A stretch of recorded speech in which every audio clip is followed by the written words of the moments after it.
6 psychologists walk into a room and they all have something to say about your love life. And it is not at all what you think. Welcome to The Playbook. I'm Amanda Carroll. I'm your dating strategist. Was a national radio host and the woman who's gonna give you the real talk your friends are too nice to say. Every episode of The Playbook is one play that you want to run in your life to get the love and the life that you've always deserved. So let's go. Before we get into the meat of it today, I want to tell you about something that's happening on Wednesday that I know you're going to want to be at. It's a free live masterclass I'm hosting. It's called the 90-Day Playbook, specifically for successful women making 6 figures or more who are done wasting time on dating apps and are ready to actually meet a committed equal partner. I'm going to give you the play-by-play on how to do it. It's just an hour. The exact strategy my private VIP clients use, including a 4-step filter that tells you what you need to know about a man that you're talking to or dating early before you invest months of your life finding out the hard way. This is the most efficient way to find a high-value partner that will commit to you. Wednesday, 6 p.m. Central, completely free. The link is in the show notes, so go grab your seat right now before you forget. All right, let's get into the episode. 6 of the most important psychologists in history all looked at love lives, and they all said the exact same thing, and it is the opposite of what you're thinking right now. We're gonna look into all 6 of them. Winnicott, Rogers, Bowlby, Ainsworth, Jung, and Freud. 6 people, all experts on 6 different frameworks from 6 different eras. What's amazing is every single one of them reached the exact same conclusion about love and why you're waiting to start. Here it is. Healing doesn't happen before relationships. It happens inside of them. So why are you waiting to date until you're healed? That's not a thing. What they're all saying unanimously, you cannot argue with this across a century of research, is that the strategy you're using right now, the waiting to date until you're ready, that's actually the wound. Stay with me. This episode is going to change something for you. It's going to make you feel better, hopefully ready to date. I want to walk you through something because I think it's going to land differently when you hear it laid out like this. When I say 6 of the most important psychologists in history, I am not being dramatic. These are the people whose ideas are in every single therapist's office whose couch you've sat on.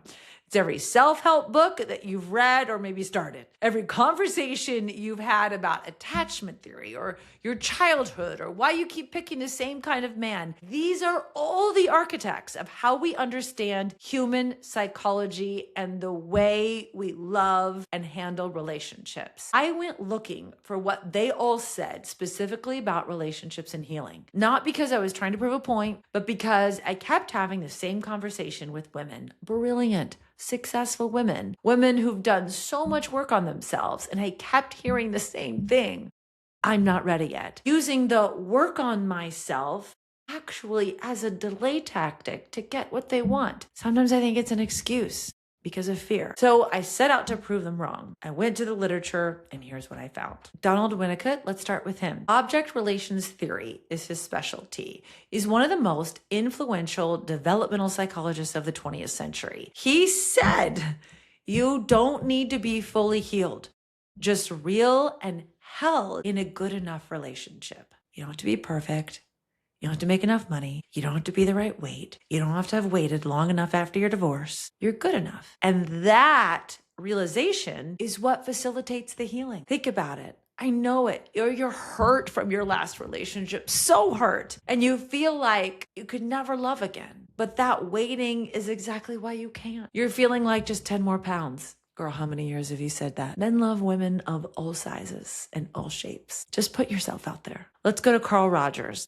Humanistic psychology. He's the man behind client-centered therapy. It is the entire model that most therapists are trained in. He said, you don't need to be fixed to be loved. In fact, being accepted as you are is what facilitates healing. The acceptance is what comes first. The healing is what follows. That feels so good. Maybe you're beating yourself up too much after your divorce, feeling so much shame that you failed. I don't think you really failed. The relationship failed you, but failure would have been staying in the bad relationship. I actually think divorce is a mark of success because you knew you deserved better.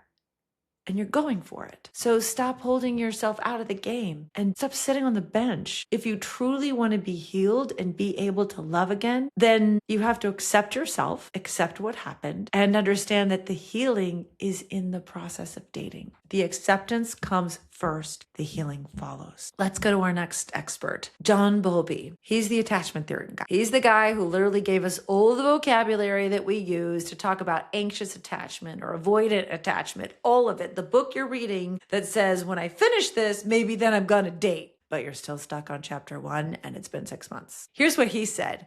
Waiting to be completely healed might deny you the very environment you need for healing. Holy crap. Read that again. Waiting might deny you the environment. The environment of dating is the healing. God, that feels good. This one I think is specifically for my friends that are waiting until the ink is dry on their divorce to allow them to date again. I get it. Old-fashioned people I get it. It used to be that was a really bad thing, but divorces also used to be a lot quicker. If you know you're done with that relationship and you know that you are ending it and you're starting to unravel it and you've been through the hard parts and you've made the settlement and you're just kind of waiting for the logistics to finish, it's okay. The next season is putting yourself out there and meeting some friends and going out on some dates. You're not marrying the first one. You're just going out and having some dinner. It's not like anyone's going to ask you to prove, can I see your divorce decree with the emblem or the stamp from the judge on it? It's not a thing anymore. I've had clients who really struggled with that. And I think the ex purposely knew it and was making the divorce last 2 years. I was like, you can't wait 2 years. That's allowing your ex to completely be in control of your future and ruin it. I don't think you want that anymore. Hasn't he taken enough? So let's just start. That's all I ask. Maybe just download the app. Next expert, Mary Ainsworth, also attachment theory. She was actually Bowlby's research partner. She said, healing often happens inside a safe corrective relationship, not before them. Interesting. And when she said corrective relationship, I looked that up. It's not that you need somebody to lead you and correct you, okay? That ship has sailed. It's about being inside the relationship that corrects the way that you feel about yourself. To meet someone, put them through the filters that I teach you, and to know that they're safe helps you see yourself differently and feel confident and loved and not judged. To have someone that's not yelling at you, to have someone that's not cheating on you, to have someone that truly believes in your dreams instead of using you to achieve theirs. That is the corrective part for you. Kind of gives you hope for all men, right? But you can't get that if you're sitting on the sidelines and you're still benching yourself from finding love. Let's go to the next one. Carl Jung, Jungian psychology. He's the man behind shadow work. If you've ever heard of that, if not, you've probably done it and just not realized it. It's the work so many of you do right now with your therapist. He said, you need both inner work and relational mirrors. Without relationships, part of yourself remains unseen. So all of that inner work you're doing, I've got to do this work on myself before I date. Jung explains that's the ceiling. You're actually preventing yourself from going further. You need the next step. You need the relationship to see where else you can improve, to see what you can't see alone. That is beautiful. I can absolutely see that. I probably had more personal growth, more growth in my confidence since meeting my husband. We've been together for 6 years now. Yeah, we met in 2020. And since meeting him, I've developed the courage to have my own business. I've become a better mother because of the way he loved me and made me feel so safe and believed in me. It gave me the confidence that I needed to become what I call the higher self. The higher self, in my opinion, is the greatest version of you that you could become. The dream version of you, who's absolutely healed, who's accomplished all these amazing things, right? Her. But we can't be her, the higher self, unless we have that healthy relationship that's the mirror. that tells us, I do believe in you. You are good enough. And is a good mirror to remind me to put away my laundry. I've learned that too. All right, moving on. Let's go to Freud. All right, whatever you think about Freud, Sigmund Freud built the entire framework of psychoanalytic theory, right? He said, you don't wait to be healed. You discover what needs healing through relationships. So true. I realized more about what I needed to heal, about how I handle conflict, how I need to handle anger better, through having a loving partner like my husband, having a relationship that I absolutely want to cherish no matter what. You discover yourself through them. And by holding yourself back from dating, you're not able to become everything that your higher self can be. Those are 6 frameworks, 6 eras. One conclusion. Isn't that amazing? You do not heal in love. You heal through loving. That's what it's all about, right? I call it the art of love. That's exactly what brings you healing. All right, I want to take 30 seconds here because what I just walked you through is exactly why I built what I'm teaching this Wednesday. Every one of those psychologists is saying the same thing. You need to be in it to heal, not hold yourself out of it until you're healed. Here's what they don't tell you. Being in it without a strategy is how you spend years getting hurt and calling it growth and then stopping and starting again. The masterclass I'm hosting Wednesday is perfect. It's called the 90-Day Playbook. It is free. It is 1 hour. It's my gift to you. And it is the difference between dating from hope or waiting to date, waiting for some kind of magic fairy to say you're healed, and then dating with a system that gives you the confidence to help you know that you know what you're doing. You're going to make a wise choice. I'm going to teach you the 4-step commitment ready filter so you can tell early whether a man has real potential or whether you're about to spend 4 months on someone who is never going to show up for you anyway. Like my client, Kendra. She was 41 when I met her, just became a single mom, great corporate data analyst. She thought she needed to go on 100 dates before she met another partner. She met him on her 4th date ever because she was vetting the way I taught her. She was in a committed relationship in less than 90 days, not because she got lucky, because she had the right filter. That filter is what I'm teaching on Wednesday, 6 p.m. Central. It's free. The link to join the 90-Day Playbook is in the show notes. Just go register right now. I'll be here when you get back. Okay. I know exactly what's happening in your head right now because I've had this conversation more times than I can count. You're thinking, but Amanda, I have work to do. I'm not ready. I don't want to bring my baggage into something new. Well, then you're always going to be carrying it, girl. I want to say this to you with as much love as I have. I know sometimes I can be blunt, but I do have a lot of love for you. That logic, that clean, self-aware, responsible sounding logic, it's fear. And I don't know about you, but I don't think my future is going to turn out the way I want it if I make decisions about fear. If I prevent myself from doing something just because I'm afraid, that's going to suck for my future self. Fear sometimes, I think it's like this costume that we put on. It's like armor, right? And we wear it thinking that it is protecting us. I'm listening to my fear when really it's the thing that's holding you back. It's hard to work in that. It's hard to walk in all that heavy armor, isn't it? It's hard to go through life with that on. Wouldn't it be amazing if you could shed it? Here's how you know fear is doing too much in your life. Ask yourself this. Does your not ready to date yet, does it have a finish line? Like, have you defined it? An actual concrete, specific finish line? Not when I get to this much money in an annual salary, not when I feel better about myself, not when I lose another 10 pounds, but like what specifically? What is it? How will you know when you've waited long enough? Here's what I've noticed. For most of the women I talk to, the list doesn't have a finish line. The list of excuses of why they're waiting to date doesn't have an end. It has a constantly moving one. For example, you hit your weight goal and then the finish line moves to the career thing. You get the promotion. You're like, I'm more financially independent. And then suddenly you don't have time anymore to date. And you think, okay, well, when I have more time, you work on that and then it becomes anxiety. The list is always one item long. And that item is always just out of reach. It's a false reward you're protecting yourself from. It's not wisdom. It's a fear response.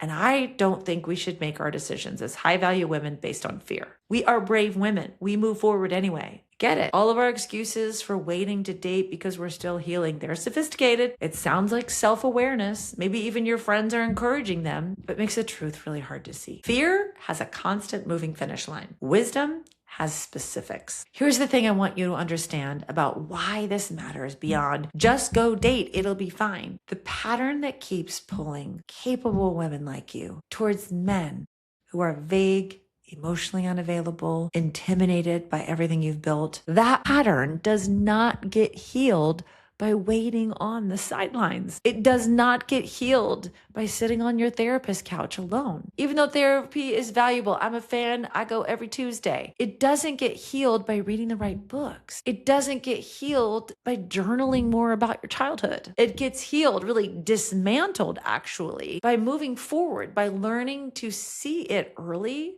and be able to choose differently. See the fear and decide to be brave anyway, in real time with a real person that you're building a relationship with. So when the pull towards the wrong kind of dynamic in a relationship shows up, like an alpha male that wants to control, right? A man that's not really your equal, doesn't have a job, but he's easy and he'll do whatever you want. Those things, they always show up. But dating with a strategy means you know now to choose differently. That is the corrective experience. When Ainsworth was talking about corrective relationships, that's the relational mirror too that Jung is talking about. That's the thing that you can only build by being in the dating world, by building a new relationship. It's the only way we can learn how to choose better. We're not going to learn it by reading a couple pages of that book every night before we go to bed. Here's the really good news. Dating is a skill.